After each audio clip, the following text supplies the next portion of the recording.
Welcome to GW Integrative Medicine, the podcast about disease prevention and health promotion from the Office of Integrative Medicine and Health at the George Washington University School of Medicine and Health Sciences. I'm Dr. Misha Kogan, Associate Professor of Medicine here at GW and Medical Director of the GW Center for Integrative Medicine. And I'm Janet Rodriguez, the office's Administrative Director. Today we talk about trauma and healing in the context of family with Aliza Scharf-Bendov, who is a psychotherapist, family therapist, and nondual Kabbalistic healer. Over the past 17 years, Aliza has done extensive work with parents and families addressing a variety of challenges, including adjustment to life transitions, mood and behavior changes, adoption, single parenting, co-parenting, and coping with serious illness. Her current therapeutic focus is on parent support and guidance, trauma-informed interventions, and building resiliency in children and families. Aliza also facilitates workshops on themes of spirituality and Jewish thought, as well as antisemitism awareness and clinical competency. Welcome to GW Integrative Medicine, Aliza. So, it's a hot topic. It's a difficult topic that we're going to touch today. I mean, it's on everybody's mind. There are different war conflicts. Of course, there's a war conflict in Palestine as we speak, and it's been affecting a lot of people. So I think we decided to talk about trauma, and we thought that you'd be the best person to bring on the podcast. And you've particularly concentrating on this kind of a family dynamics of trauma. So what is the actual connection there between the trauma and how family dynamic unravels? So they're absolutely connected to the extent that they're so intertwined, and I'll go into that. So first, there's different kinds of trauma. Let's talk about that. So there's kind of complex trauma, there's acute trauma. So there's trauma that can happen from a traumatic incident, right? I think that's what folks are often a little bit more cognizant and aware of. So a car accident, right? An event in war, explosion, for example. There's that type of trauma.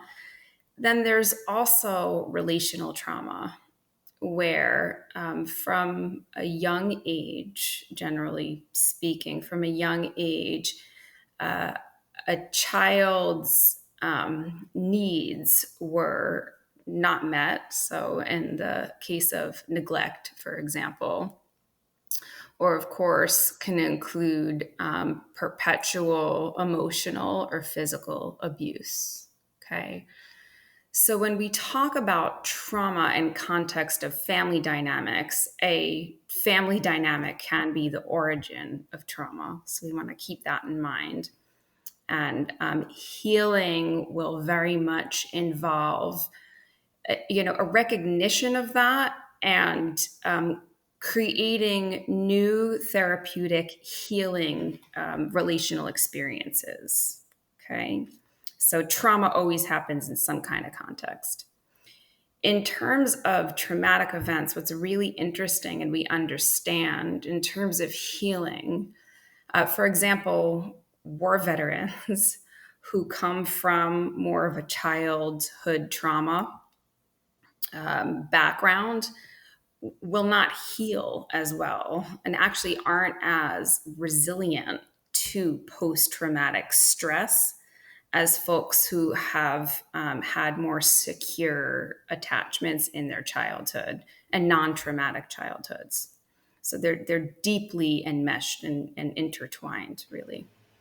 And I presume that, particularly in the war-torn areas, I mean, there's a whole generations of kids that are growing in a completely traumatized environment, and we're really not seeing that, right? I mean, we're in our own bubble and we're just not aware of that.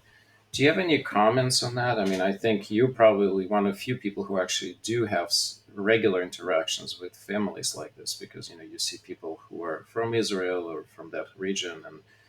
And what are you observing? Kind of enlighten our listeners, because I think a lot of us simply unable to connect because we're not there.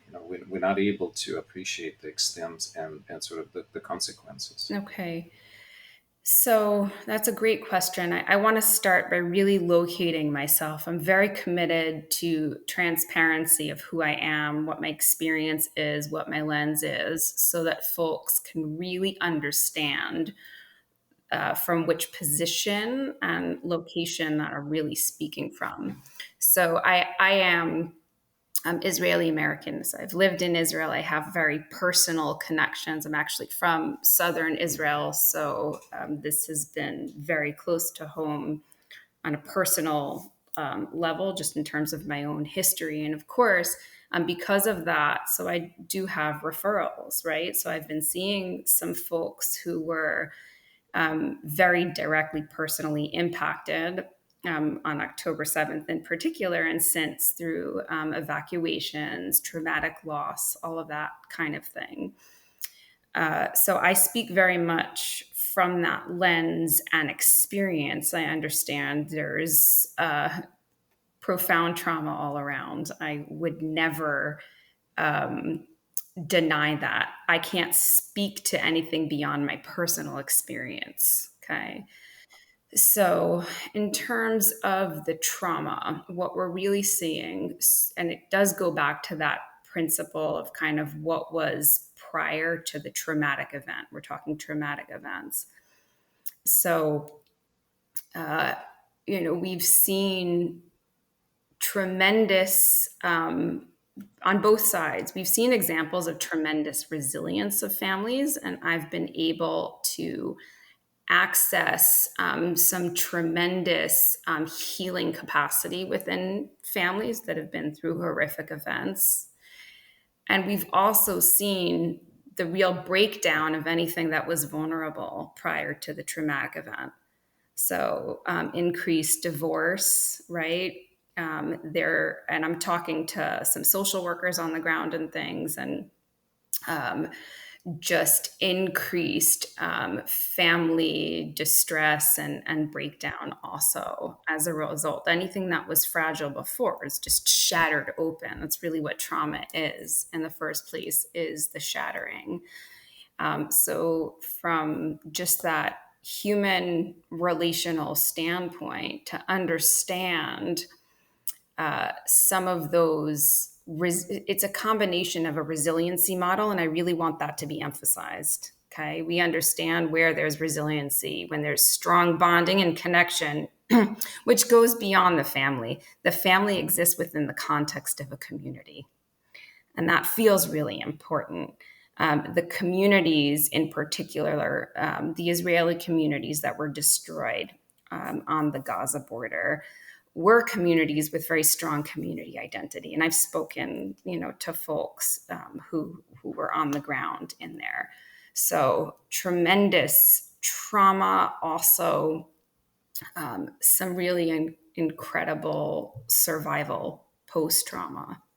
Okay, so it's the resiliency model, and it's also a trauma-informed lens of what happens when things are shattered, break apart. How do we come back to wholeness? And back to that family dynamic perspective, in healing in dynamic relationship, when we're working with somebody, ideally, we want to be able to engage as much of the system as possible. So that's, working with children, for example, really pulling in those parents. I said, really engaged in parent support and resource. So engaging as many folks in the system as we can is going to breed better results. Can you share a bit or expand upon how trauma might show up when a client is talking about a family conflict? Yeah, absolutely. Okay. So as a trauma-informed therapist, okay, and really a traumatologist, a trauma-focused therapist, I would say.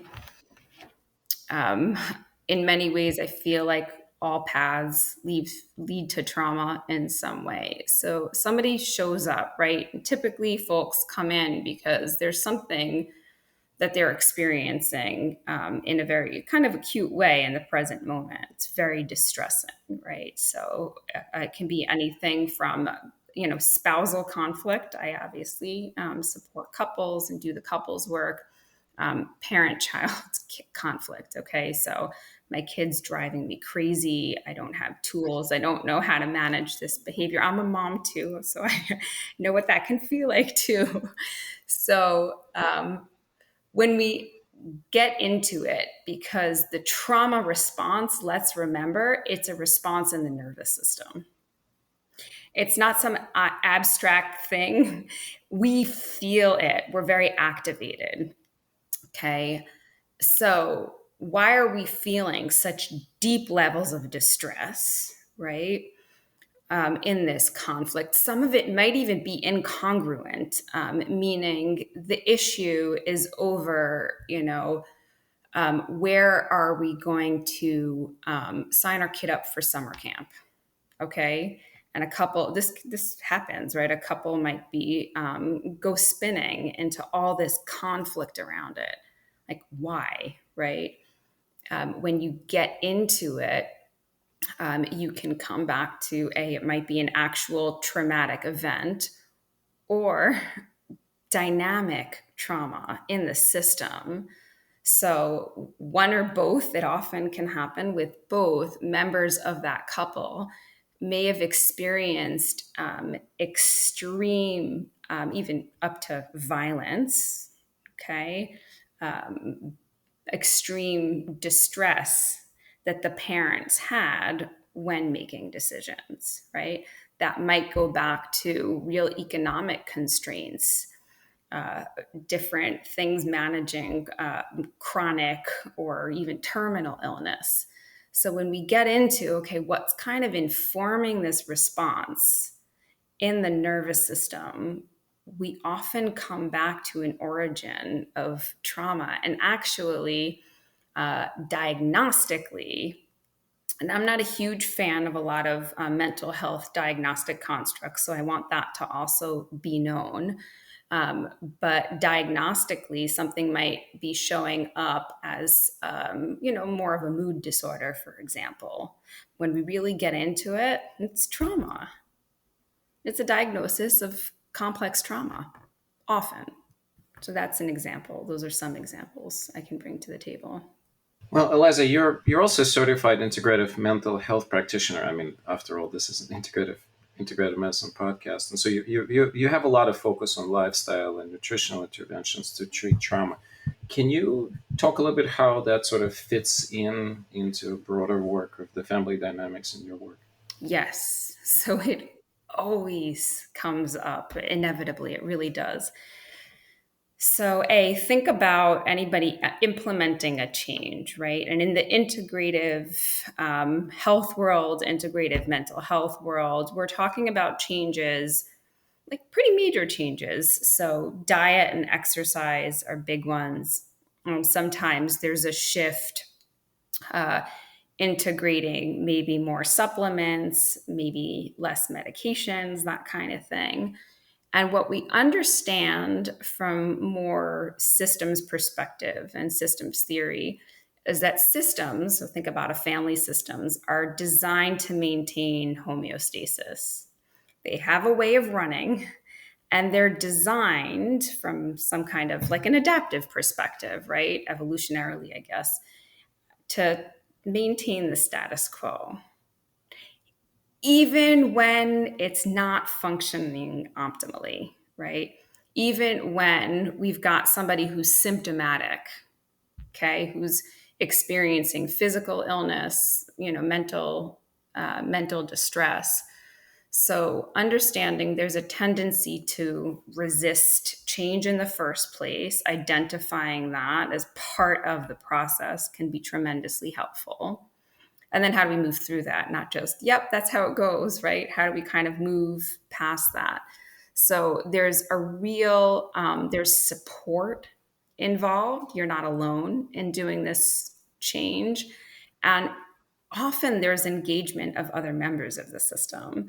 So, for example, uh, when there is somebody, say there's an adult who comes to me who is trying to implement some changes, lifestyle changes to improve mood, for example.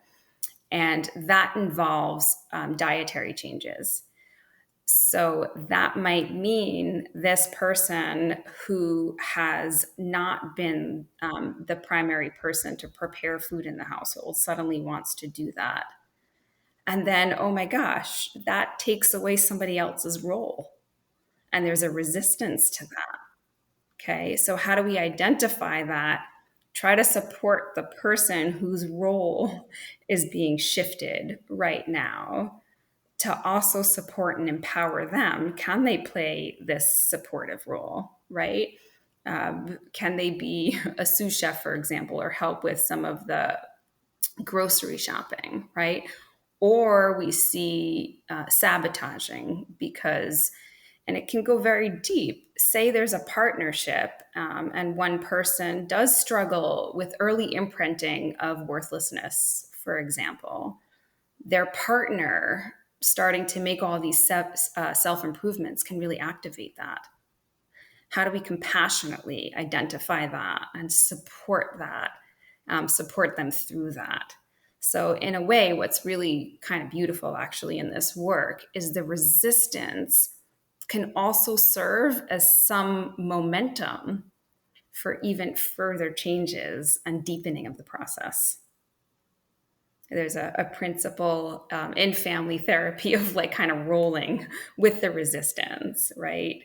Kind of, I look at that. This is my lens, a real compassionate lens of being in relationship with the resistance. Okay, and of course, this is such a big one that comes up when parents are, because I see a lot of parents whose kids have behavioral challenges and it's a struggle. We do look at, okay, so let's talk about diet, exercise, and lifestyle stuff. When it comes to thinking about implementing some changes in food for the child, we want to look at where the child is developmentally, because that's going to really inform the approach we're taking. When they're little enough, it's what you put on their plate, right? As they get older, it's very important that there be a relational buy-in. And actually, as they're older, and we're fostering their brain development to make independent decisions. So I'll kind of teach parents some motivational interviewing techniques where we try to really access somebody's own motivation for the changes. Okay, so that's really where the dynamic stuff inevitably kind of always comes in. In that example, kind of going a little deeper and further, I'll just use the parent example, but I could talk about this in different contexts. There's also this aspect to it. So by implementing those changes, and I talked a little bit about where a child might be developmentally and really fostering that growth. Of course, we're fostering the relationship between the parent and child also. That's largely through fostering really differentiation, which is a very important component of a healthy family system. Essentially, that everyone is allowed to be an individual in that system and still be in relationship. For those who are interested in family therapy, there are lots of different schools of thought, but in Boehnian family therapy and kind of his approach, one of his big contributions was this idea of a spectrum of enmeshment to differentiation. So enmeshment, when everybody's in each other's business, there's no emotional boundaries, physical boundaries, even sometimes everybody's just kind of flying in and out of each other's space with no regard for other and boundaries, really. So we have this really cool opportunity to foster relationship. And what we're really fostering there is also boundaries. Now, one of the things that I mentioned in your intro was some of your community and clinical training in spirituality Jewish thought and anti-Semitism awareness. But can you give us an idea of how that may connect to your trauma and family work? Absolutely. Okay. So, in approaching this healing work, one of the ways we think about it is in terms of a micro and macro approach. Okay. So, when are we working with the whole pie? Okay. I'm going to do that with my hands, kind of the whole pie. And when are we working with a piece of the pie?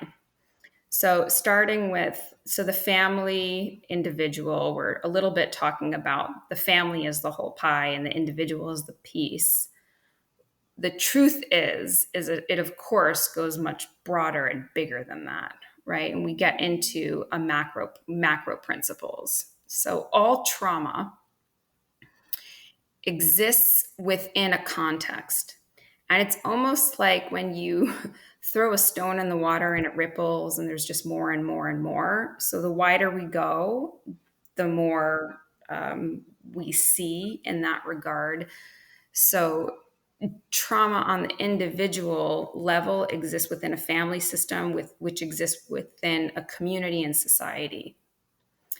So I've always been involved in my own personal spiritual work and doing workshops, education, holding space for others, which of course is part of my own healing as well.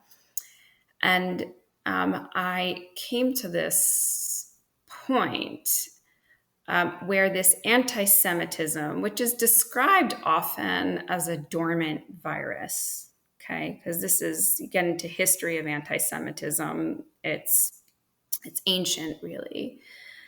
And see, I would argue that it's not dormant. It's never been yes. dormant. But anyway. Well, there's definitely an argument to be had there, but has been more or less overt, right?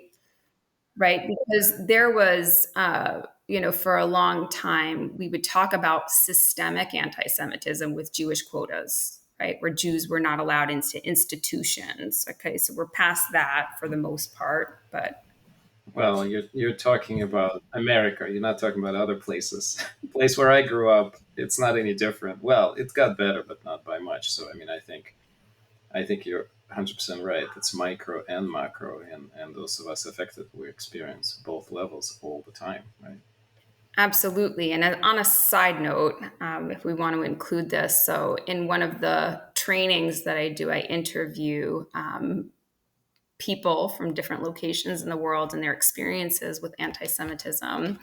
And one of the interviewees, fascinating person, was from FSU, an incredibly talented scientist who, even though won all these prizes and excelled and was protected in many ways, was absolutely discriminated against systemically, being barred from institutions, higher education. FSU for our listeners is a former Soviet Yeah. Union, just in case people wonder.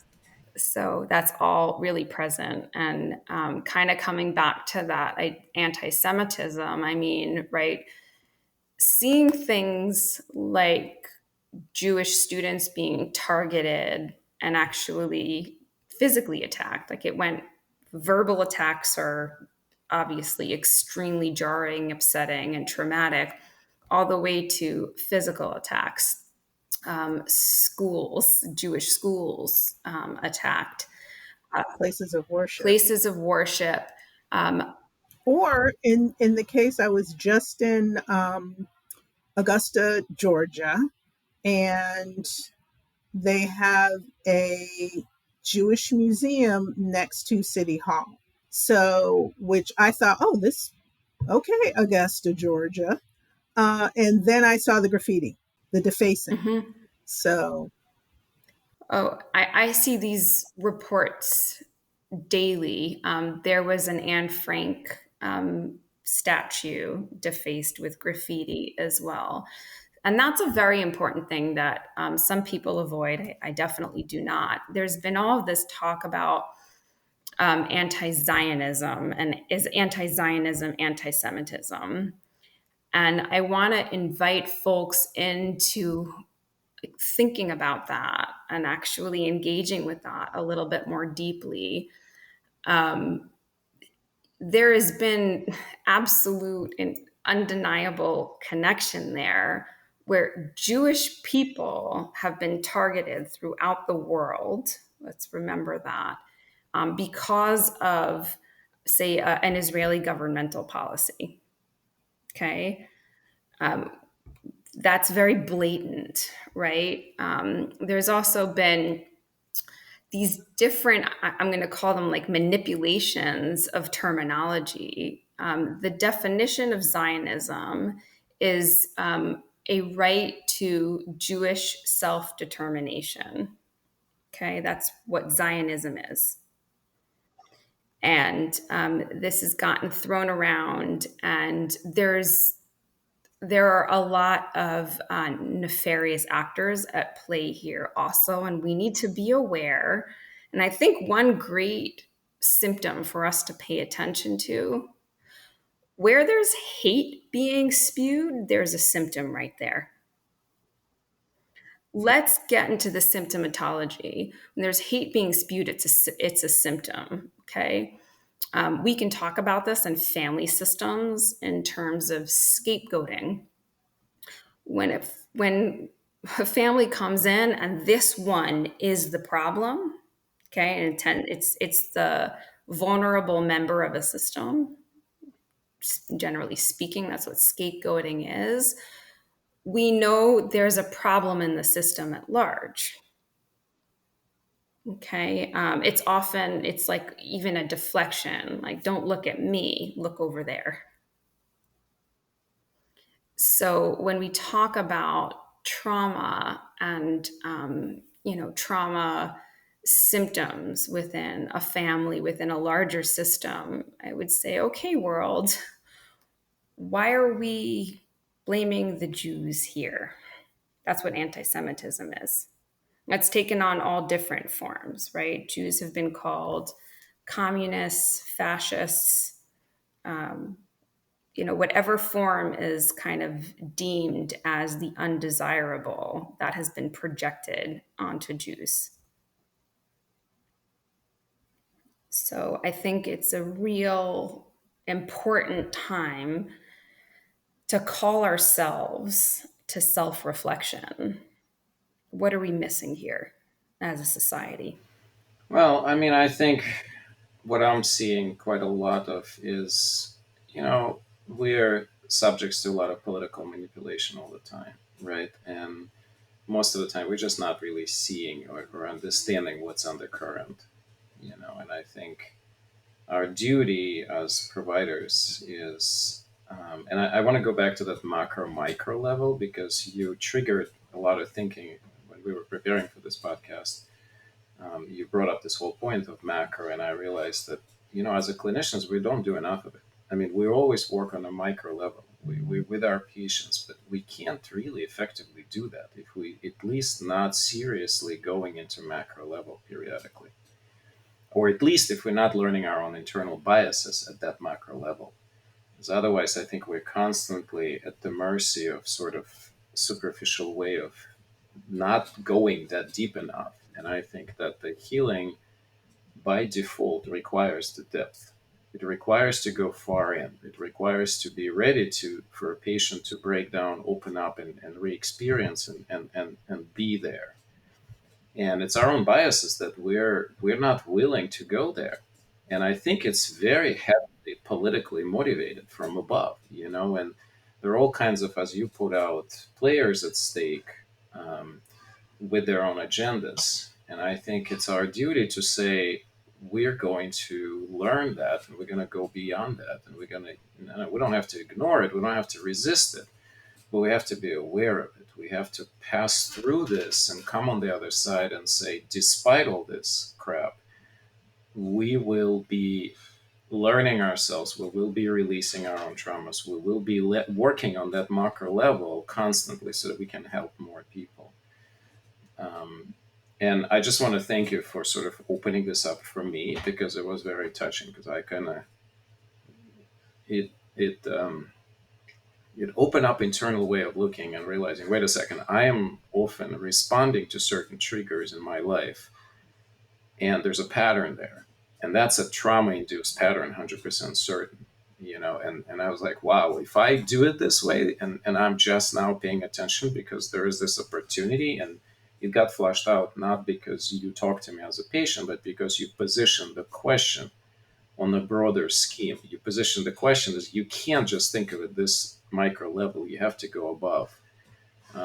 And so I hope that listeners who are listening to this will pay attention to their own internal workings, because I think that's a part of the power of this podcast is, you can open up things that you think are otherwise closed or require some additional, going in. Now, of course, I would be careful not to tell people, oh, your trauma is open. Well, you have to obviously often have professional help to deal with this. But I think it's a first step for us to recognize our own internal issues. So, of course, you have a lot to comment on that. I mean, I love what you said on so many levels. I'm finding myself there are so many threads here, kind of trying to position myself, okay, which threads am I going to go down? So, to start with, right? What you said about political agendas, and we're in a world of so much agenda and so much access to us personally for those agendas to be pushed onto us. And what I see micro, macro level is a falling out of relationship. And that's really where we get into trouble. Okay. When we stop talking to each other, and we can bring that on an individual level, or like parts of ourselves are repressed and shoved in a closet and not allowed to exist, we're symptomatic, right? Sometimes we carry that in a particular muscular location, for example, anyway. So when we fall out of relationship, that is when we get into trouble. And in this agenda stuff, and I'm going to get into the anti-Semitism, I'm going to bridge in my anti-racist work, which is really about healing of racial trauma. Okay, also, I think we're in this culture of training people of all this territory to avoid and not talk about, lest you say the wrong thing.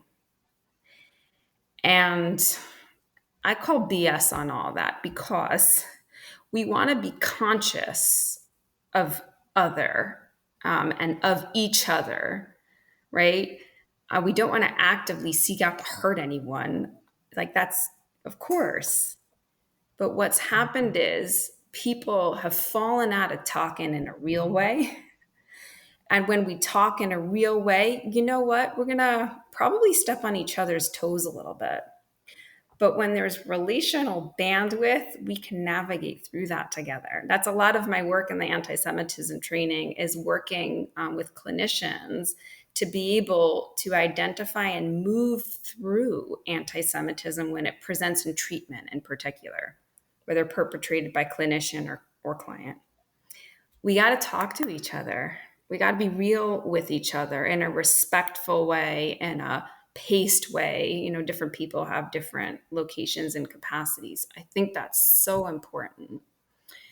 And that piece that you said about, okay, like locating individual struggle maybe, or like individual location with trauma. I found myself going to some of the Kabbalistic healing work and terminology and construct about healing, and the way Kabbalistic terminology, we talk about kind of a shattering that that happened and happens, and healing all being about picking up pieces, the shards. That's really the language that is used, klipot in Hebrew. And we're gathering in all these shattered pieces because that's the path back to wholeness. So it is that relationship with the brokenness that directly helps us access the wholeness. So I thought I'd share that too, because it really resonated. It does with me as well. Especially what you said about the way it was described to me is the communication style of you're either truth before peace or peace before truth. And the problem with peace before truth, which Mm-hmm. is, how so much is right now, is people, that's not going to get us anywhere. Truth before peace, but bringing in what you said about, being respectful, I think that's the thing that we really, really have lost, at least here in the US, is being respectful with each other. Okay, Misha, I think you have the last question. I don't know if we really want to ask it. Well, yeah, I don't. I think we're at the natural endpoint. I think it was such a profound conversation that I think I'm way more internal than external at the moment, which I find it unusual. Usually I have more to say. And I think that summarizes the topic, right? I mean, it is deeply personal for everybody. So whoever's going to listen, if you connect to this, just my personal, I just want to express huge gratitude, Aliza, to you, and you've been supporting our work and coming to our weekly events multiple times, and we just want to really, really thank you for coming to us. Gratitude is all mine. I felt very located in that from the beginning of our conversation. I also, if it's cool, even if this is kind of an afterthought, Jeanette, what you said, I thought is really beautiful. And just to kind of share this idea of peace and truth, uh, thinking about Hebrew language of some of that. So peace has the same root as the word for wholeness. Okay. So I would argue there's no peace without wholeness. It's shalom shlemut is the word. So wholeness. And then I've always loved this. The word truth in Hebrew, it's emet, which is the first and the last letter of the alphabet are on each end. Mm-hmm. So I've always thought about truth as all inclusive, right? Truth excludes nothing.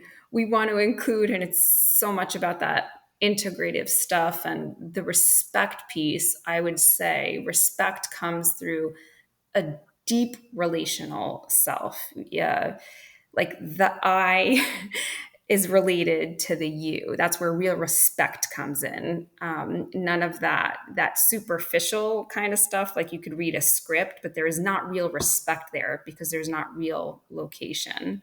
So just those were some thoughts. I really loved what you said and wanted to bring in some terminology there. Well, thank you, because I appreciate you and everything you do for us. Thank you for holding this wonderful vehicle and platform for healing in community and healing community.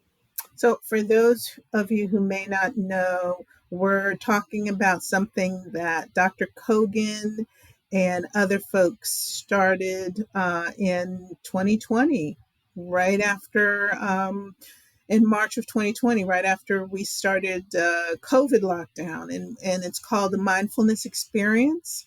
It's an online gathering. We do it on Fridays between 2 and 3. And if you want to ever register for it and attend it and listen to our wellness talk, which we follow by 30 minutes of mind body practice, just go to the Office of Integrative Medicine and Health website. That's OIMH. We're the only one out there. Knock on wood. And register. Just go to our events page. And Aliza is one of our guests who comes and speaks and gives us knowledge and lifts us up. And keeps being asked to come back. That's all the time we have for today. Thank you so much for joining us, Aliza. Thank you for having me. This is the GW Integrative Medicine Podcast from the GW Office of Integrative Medicine and Health. I'm Dr. Misha Kogan. And I'm Janet Rodriguez. Thanks for listening. The Office of Integrative Integrative Medicine and Health produces the GW Integrative Medicine podcast with funds from your donations. Your generosity allows us to raise awareness of the benefits of integrating whole person care, including evidence-based complementary therapies, into healthcare broadly. Help us continue to grow the podcast by making a tax-deductible donation on our website, smhs.gwu.edu/OIMH. Click the Give Now button on the left. While you're there, sign up for our free monthly newsletter for even more evidence-based content, including free webinars.